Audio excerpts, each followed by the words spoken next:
বলো। আজকে আমি রান্না করব নারকেল মোচার ঘন্ট। তার জন্য আমার উপকরণ লাগছে মোচা কেটে নুন হলুদ দিয়ে সেদ্ধ করে চটকিয়ে রাখা, আলু ডুমো ডুমো করে কাটা নুন হলুদ দিয়ে ভেজে রাখা, ছোলা কড়াই, নারকেল কুড়ি, আচ্ছা আদা বাটা, টমেটো কুচি দুটো ছোট ছোট, তার কাঁচা লঙ্কা, গোটা গরম মশলা, তেজপাতা, জিরে গুঁড়ো, প্রয়োজন মতো নুন আর হলুদ। আর গুঁড়ো মশলার মধ্যে লাগছে 1 চামচ লঙ্কা গুঁড়ো, 1 চামচ হলুদ গুঁড়ো, 1 চামচ ধনে গুঁড়ো, 1 চামচ জিরে গুঁড়ো। এই জিনিসগুলো রাখছে। আর পুরো রান্নাটাই আমি করব সর্ষের তেলে। 1 চামচ সর্ষের তেল দিলাম কড়ায়।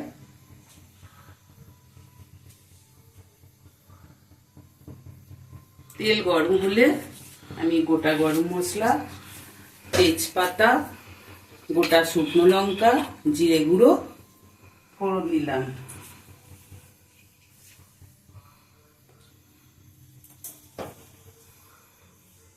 তেলটা গরম হয়ে গেছে মনে হয়, দেখো। কড়ার তেলটা আমাদের গরম হয়ে গেছে। এর জন্য আমি কড়াই দিলাম 2টো তেজপাতা, 2টো শুকনো লঙ্কা, গোটা গরম মশলা,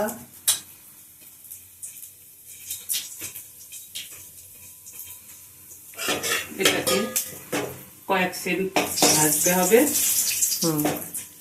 তারপর আমি গোটা জিরে দেব। মানে আগে গরম মশলাগুলো সমস্ত দিয়ে নিয়ে লাস্টে জিরে দিচ্ছ? লাস্টে জিরে দিলাম, কারণ জিরেটা যদি ওর সাথে হয় তো পুড়ে যাবে। আচ্ছা, জিরে গুঁড়ো দিলাম, দিয়ে কাঁচা লঙ্কা ফোড়ন দিলাম।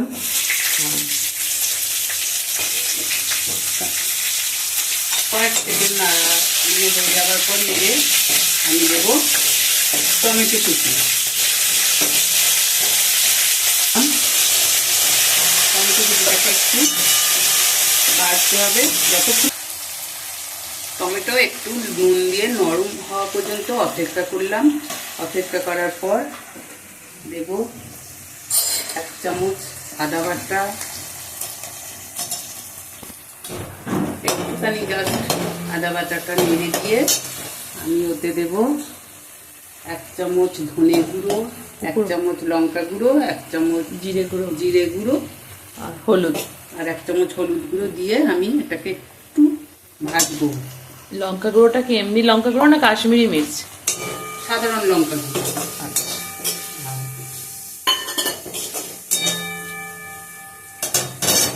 দিয়ে আমি একটু অপেক্ষা করলাম, নাড়বো। তারপরে আমি দেব, এটা যখন তেল ছাড়া ছাড়া হয়ে আসবে নাড়তে নাড়তে, আমি কিন্তু কম তেলে রান্না করছি, নইলে আরেকটু তেল হয়তো ছাড়তো, তো একটু তেল কমই দিয়েছি। এরপরে আমি দেব সেদ্ধ করা ম্যাশ করা মোচা। হ্যাঁ, একটু নেড়ে নিলে, একটু ভাজা ভাজা করে নিলাম, হালকা করে ভাজা ভাজা করে নিলাম, কষে নিলাম। দিয়ে আমি দেব আমার একটা নারকেল কোড়া, অর্ধেকটা নারকেল কোড়া এর মধ্যে দিয়ে দিলাম। আর বাকিটা কি লাস্টে? বাকিটা আমি সাজাবার জন্য রাখলাম। আচ্ছা, তো এটা দিয়েও আমি আরেকটু নারকেলটা কষবো, নারকেল দিয়েও আমি কষবো। কষার পর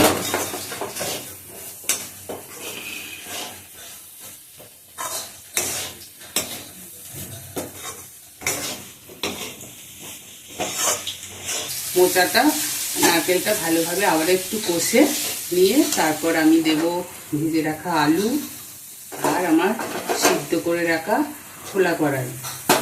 এইগুলো দিয়েও আবার একটুখানি কষতে হবে। জল দিতে হয় না? কষতে হবে একটু, জাস্ট নেড়ে তারপর আমি গরম করে রাখা জল আছে সেইটা 1 বাটি মতো গরম করে রাখা জল আছে, সেই জলটা আমি দিয়ে দেবো। আর নুন মিষ্টি? মিষ্টিটা একটু পরে দেব, সামান্য একটু নুন দিলাম, কারণ মোচায় নুন দেওয়া আছে, আলু ভাজায় নুন দেওয়া আছে। আলু ভাজায় নুন দেওয়া আছে, পরিমাণ বুঝে আপনাদের নুন দিতে হবে, বা সেই বুঝে নুন দিলাম।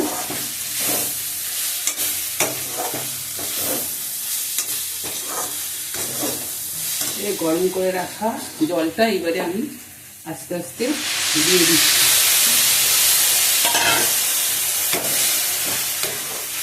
এখানে জল এক বাটি দিয়েছি, তা দেখছি আর একটু জল লাগবে, তো আমি আরেকটু জল এখানে অ্যাড করতে হবে।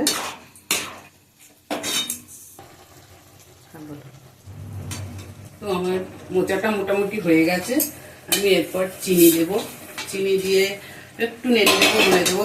যে কেউ চিনিটা খেতে পারলে দেবেন, তা নাহলে আপনি স্কিপ করে যেতে পারেন, কিন্তু মোচা একটু চিনি দিলে ভালো হয়। এই চিনি দেওয়া হয়ে গেছে আমার, জাস্ট একটু ফুটে যাবে। এইবারে আমি একটু ছাই গরম মশলা দিলাম আর একটু ঘি দিলাম, দিয়ে একটু সেদ্ধ আমার তো হয়েই গেছে। জাস্ট নেড়ে নাড়াচাড়া করে আমি এবারে গ্যাসটা অফ করে দেব। আমার মোচা তৈরি সার্ভ করার জন্য, আর সাজাবার জন্য ওপর থেকে একটু নারকেল কোড়া আর একটু কাঁচা লঙ্কা দিয়ে সাজিয়ে দিলাম। এটা কেমন হলো খেয়ে তারপরে কমেন্ট বক্সে একটু জানিয়ে দিলে ভালো হয়। আপনারা আছেন এখন রিনাদির রান্নাঘরে, ঠিক আছে? তো রিনাদির মুখটা একটুখানি দেখে নিতে পারি। রিনাদি, আপনার রান্নাঘর।